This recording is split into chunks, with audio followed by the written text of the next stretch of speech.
हाँ जी, तो कैसे हैं आप? पिछली वीडियो में हमने बात किया था कि अपकमिंग जो बोर्ड एग्ज़ाम हैं, उन बोर्ड एग्ज़ाम्स में जो है मेंटल प्रेशर क्यों बनता है और उसको हम हैंडल करने के लिए क्या कर सकते हैं। इस वीडियो में हम बात करते हैं कि आपकी एक प्लानिंग क्या हो सकती है आने वाले बोर्ड एग्ज़ाम्स के लिए, क्योंकि अब आपके पास 1.5 से 2 महीना बचा हुआ है, यानी कि 45 टू 60 डेज़ आपके पास हैं, अपना एक प्रॉपर रिवीजन के लिए भी और सिलेबस को कवर अप करने के लिए भी। तो देखिए सबसे पहले आप अब कोशिश कीजिए, क्योंकि हम जो प्लान डिस्कस करेंगे वो प्लान जो है सारे सब्जेक्ट के साथ एप्लीकेबल भी हो सकता है और क्लास 10th या 12th किसी पे भी जो है यूज किया जाता है। हम एक कॉमन स्ट्रेटजी बनाने की कोशिश करेंगे इस वीडियो में। आप अपने सबसे पहले ना अपने सिलेबस के जो भी आपका सब्जेक्ट है, उस सब्जेक्ट के जितने भी चैप्टर्स हैं, उन चैप्टर्स को अपनी नॉलेज के हिसाब से पहले आप उनको सेग्रीगेट कर लीजिए कि उनमें से इजी चैप्टर्स कौन से हैं, मीडियम कौन से हैं और टफ़ चैप्टर्स कौन से हैं। क्योंकि जब आप चैप्टर्स को 3 कैटेगरीज़ में डिवाइड कर लेंगे तो आपको ये क्लियर हो जाएगा कि किस चैप्टर पे आपको कितना टाइम देने की ज़रूरत है, ठीक है? और ऐसा सबके साथ होता है, चाहे वो कोई टॉपर स्टूडेंट हो या फिर कोई जो है एवरेज स्टूडेंट हो। हम सबके साथ ये चीज़ होती है कि कुछ चैप्टर हमारे ऐसे होते हैं जो हमें बहुत ईज़िली या एक ही बार देख के हमें जो है उनकी चीज़ें समझ में आ जाती हैं, लेकिन कई चैप्टर्स हमारे ऐसे होते हैं जिन पे हमें एक्चुअल में थोड़ा एफ़र्ट देने की ज़रूरत होती है। तो इसीलिए आप जो है अपने वाले सारे चैप्टर्स को 3 कैटेगरीज़ में डिवाइड कीजिए, जो आपके लिए ईज़ी हैं, मॉडरेट हैं और टफ़ हैं, ठीक है? उसके बाद आप जो अपना स्टडी का टाइम टेबल है वो सीधे 1 महीने 2 महीने का तैयार मत कीजिए या डेली बेसिस पे टारगेट मत रखिए, क्योंकि वो आपको जो है प्रेशर बनाएगा आपकी पढ़ाई के साथ। आप अपना टारगेट सेट कीजिए वीकली। आपके हफ्ते में 7 दिन होते हैं, तो 6 दिन आप मंडे टू सैटरडे आप जो है केवल अपनी पढ़ाई पर फोकस कीजिए और कोशिश कीजिए कि इनमें से आप 2-2 चैप्टर तीनों कैटेगरीज़ के पकड़ लीजिए। 2 चैप्टर आप कोई ईज़ी पकड़ लीजिए, 2 चैप्टर आप मीडियम और 2 चैप्टर टफ़।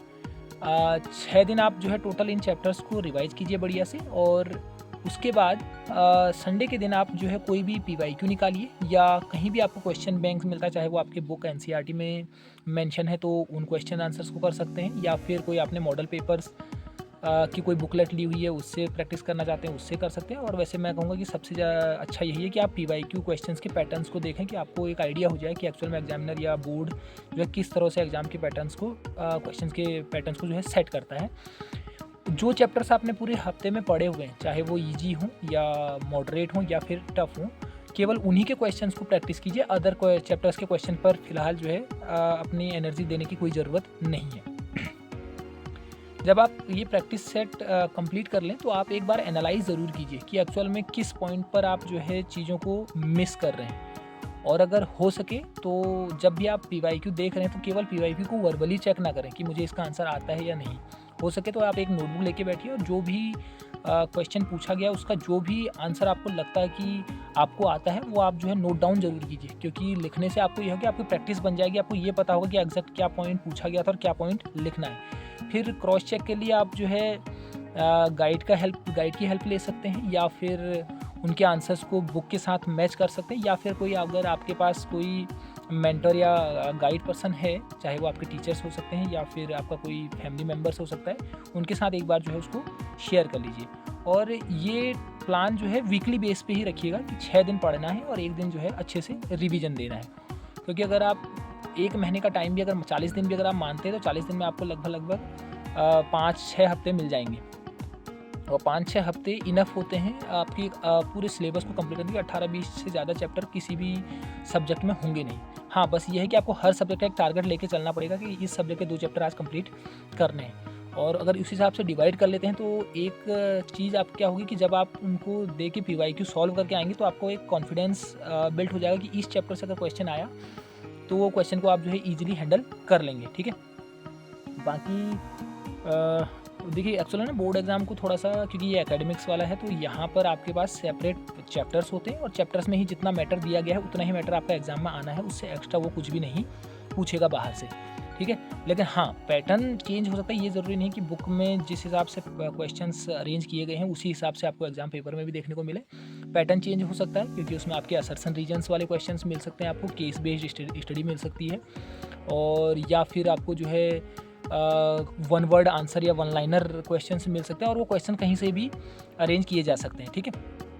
तो प्लान्ड तरीके से कीजिए, क्योंकि एक्चुअल में बोर्ड एग्ज़ाम में मतलब मैं ये पर्सनल अपना एक्सपीरियंस से भी कह रहा हूँ, और 2-3 सालों का अगर जो मुझे पढ़ाने का एक्सपीरियंस है मैं उसके भी कह रहा हूँ कि अगर आप लास्ट के 1-2 महीने अगर एक्चुअल में फोकस्ड होकर अगर आप रिवीजन कर सकें और प्रैक्टिस कर सकें अपने सिलेबस के साथ, तो ये टाइम बहुत होता है आपके जो है सिलेबस को कंप्लीट करने के लिए।